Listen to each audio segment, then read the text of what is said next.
ang kapulisan habang isinasagawa po, no, ang pag-aaresto o yung pagsiserve ng warrant of arrest kay dating Pangulong Duterte. Sa ating palagay, naging Alam mo tong mga si Amy Marcos, yung one-sided siya. Pinapakita niya lang yung kunwari, inapi daw si Digonyong Dutae para yung impatya makuha nila. Pero hindi naman bobo mga Pilipino, Amy. Nakita naman ng mga Pilipino ang totoong pangyayari, di ba? Meron ngang nagkaroon ng yung parang injury yung pulis diyan eh. Kasi pinalo ba naman ng cellphone ni Hanilit, yung asawa ni Digonyong Dutae, yung isang pulis na babae. Oh, ang laki kaya ng ng head injury. Parang isang malaking yung putok sa noo at saka sa ulo. 3 palo yata ng na cellphone. Tapos pinagmumura pa nila yung si General Torre. Mura dito, mura doon, 'di ba? Tapos yung anak niya. Oh, anong klaseng tolerate pa ang kailangan, I mean. Ano dapat bang manaig dyan? Yung batas o yung hinuhuli?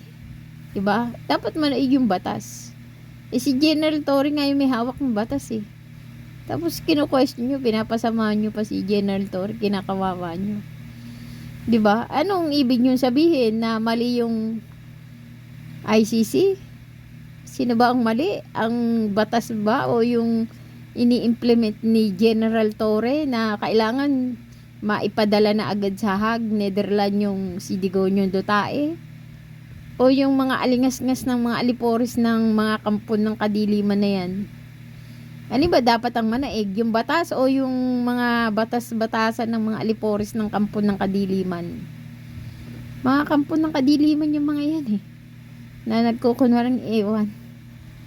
Diba? hindi kompleto, no? Yung paglalahad, lalong-lalo na sa video.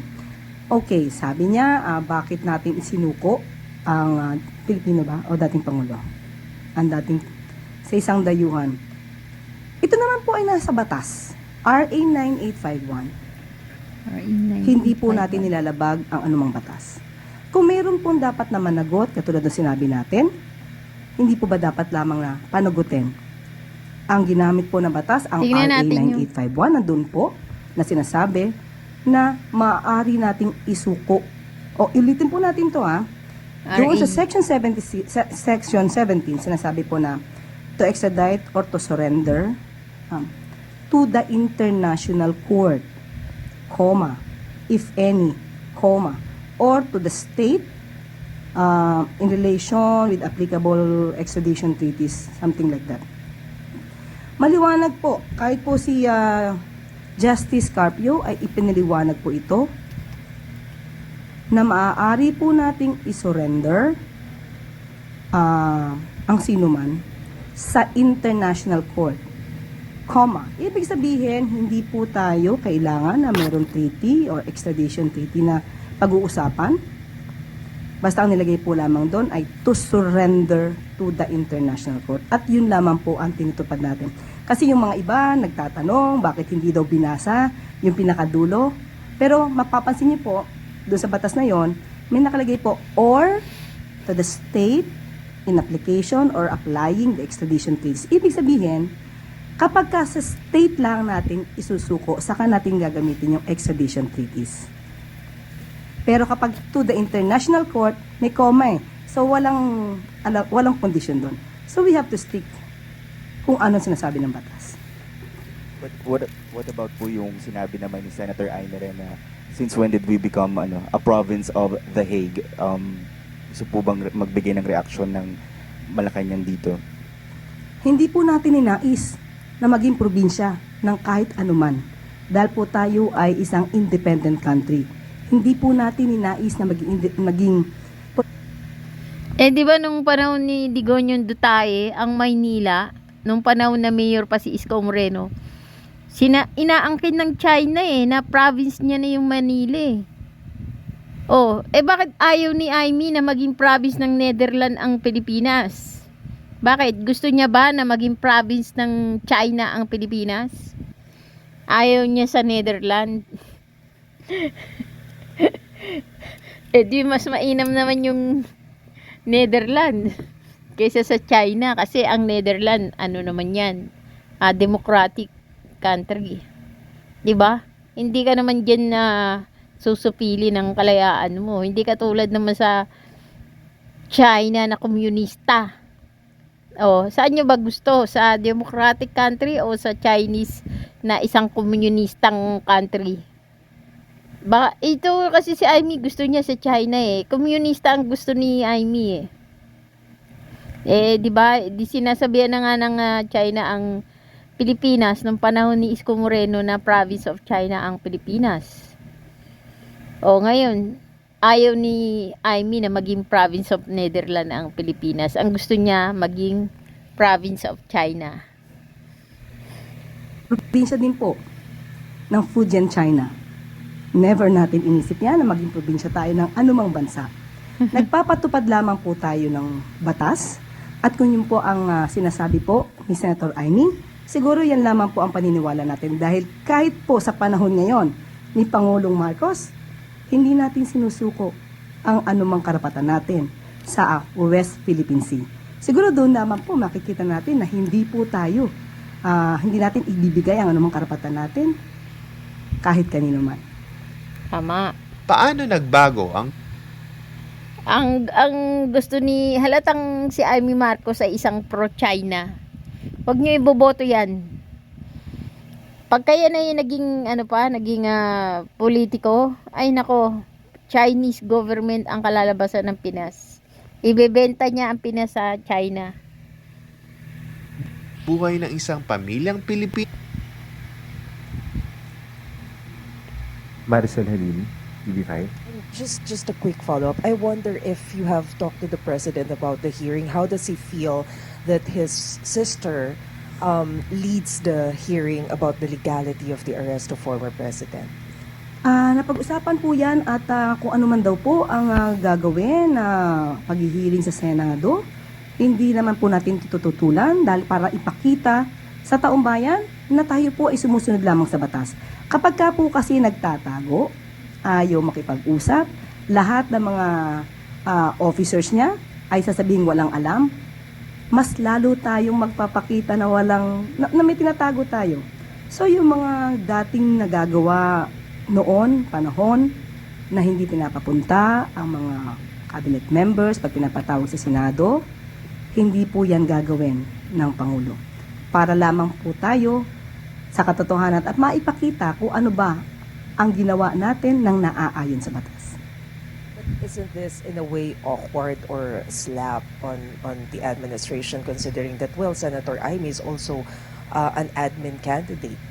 Hindi po ito sampal sa pamahalaan. Baka po it's the other way around. Hindi mapapasama si PBBM dyan kasi unang-una, wala naman tinatago sina General Torre nung imbestigahan, nagpa-imbestiga. Alam mo, kung hindi nagpa-imbestiga sina General Torre, maaring sampal pa yung kay PBBM. Maaring mapulaan si PBBM kasi sasabihin ng mga tao, bakit ayaw isa lang sa investigasyon yung mga humuli na yan kay Dutae? Diba? Di sasabihin ay may tinatago yun si PBBM. Kaso wala naman kasi isinalang nga sa investigasyon sina General Torre, 'di ba? Alam mo, ang mangyayari diyan, itong mga sina Aimee Marcos, sina Jingo Estrada, sila Alan Peter Cayetano, lalo lang nilang idinidiin yung poon nila. Bakit? Kasi diyan sa ginagawa nila na pang-aakusa sa mga humuli kay Digong Dutae, pinapalabas nila na masama ang ICC, na masama yung ginawa ng ICC na hinuli nila yung si Digong Dutae. Pinapalabas nila sa buong mundo, sinisira nila yung imahe ng ICC sa buong mundo. ICC ang mapupulaan dyan kasi ICC ang nag-issue ng arrest warrant. Tapos Interpol ang gumawa.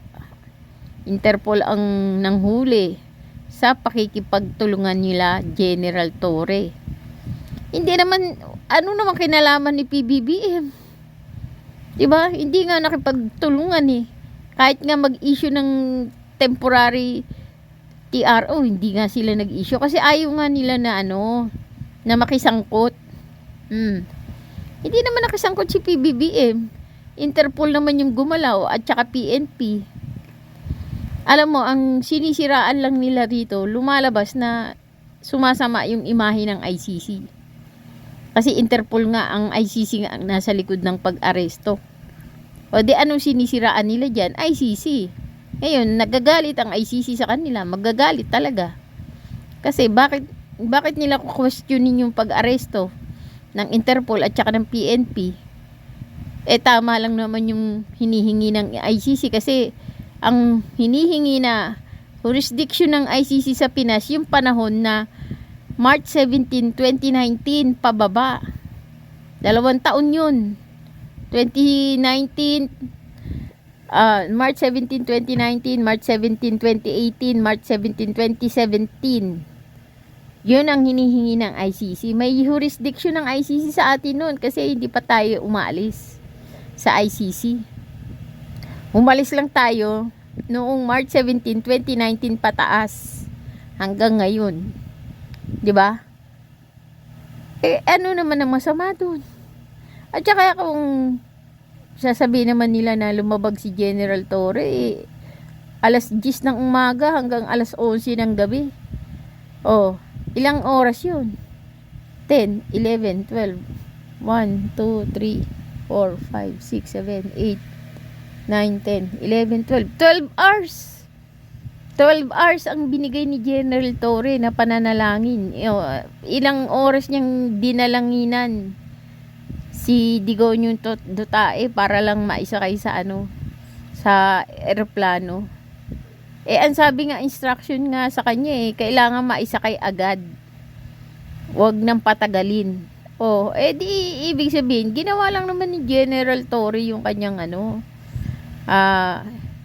jurisdiction. Kasi may instruction nga sa kanya 'di ba? Ito anong pinagpuputak ng butche? Nakikita naman sa video na yung si Hanilit Abinsanya na first lady daw. Common law wife lang yun pinagpapalo niya nga ng 3 beses yung ulo nung nung pulis dun na babae. 'Di ba? Pumutok nga yung noong babaeng pulis. Tapos yung 2 beses niya pong pinukul sa ulo yung cellphone niya. Ibig sabihin, pinagpapalo niya. Nagkaroon ng bukol-bukol talaga yung ulo ng babae doon na pulis. Pero nag-retaliate ba yung pulis? Hindi naman lumaban yung pulis sa kanya Pinabayaan na lang na. Ayaw na nga ng pulis magkaso sa kanya kasi wala rin naman daw mapapala kasi isa siyang hampas lupang patay gutom lang na pulis. Yun kasing video na yun, kinat nila. Doon lang nila, pinapakita lang nila yung kung saan yung sinasabi daw ni General Torre na nahihilahin. Hindi naman si Digong Dutae yung hihilahin dun Si Middledea kasi obstruction of justice na nga. Ang tagal-tagal nga na pakiusapan ayaw umalis sa humaharang sila Middledea Kaya nga pinusasan na si Middledea kasi harang ng harang. Hindi naman si Digong Dutae yun. Pinapalabas kasi ni Jingo Estrada, si Digong Dutae daw yun. Yung hihilahin ni General Torre. Parang pinapasama nila yung imahe ni General Torre. Ang tiyaga-tiyaga na nga nung General Torre na panay ang pakiusap hanggang sa oras na, gabi na, o ano-ano pang kahit nga fingerprint ayaw magbigay ni Digong Dutae pero ngayon lumalabas si General Torre po yung masama puti. Si General Torre nga ang ang batas dun ano dapat manaig? Batas ba nila o batas ni General Torre? Kanino ba dapat na batas? Batas ng mga kampo ng kadiliman o batas ng ICC? Rachel Bayan, Radyo Pilipinas. Good morning, Yusek. Ma'am, latest data from COMELEC shows an improvement in the security, election security sa bansa. Bumaba po yung bilang ng mga areas sa Pilipinas na nahaharap sa election-related threats. What does this say about the government's effort po when it comes to peace and security, especially with the upcoming election? Tayo po ay, yan din po ang ninanais ng administrasyon. Makipagtulungan tayo sa lahat ng ahensya. At para po magkaroon po tayo, especially sa election, at maging credible po ang mangyayaring election sa susunod na May 2025. By next week, ma'am, magsisimula na rin po yung campaign for the local post. Maybe you have a call to the local candidates. Ano po, sorry, hindi ko pa nadinig yung dulo. By next week po, magsisimula na po yung campaign for the local post. Maybe what's the Malacanang call po for the local candidates? Ang nais lamang po natin ay maging mahinahon sa kanilang pangangampanya, maging maayos, maging makatotohanan sa kanilang mga sasabihin. Huwag po sana Yola is an international calling app that allows you to stay connected with loved ones. Even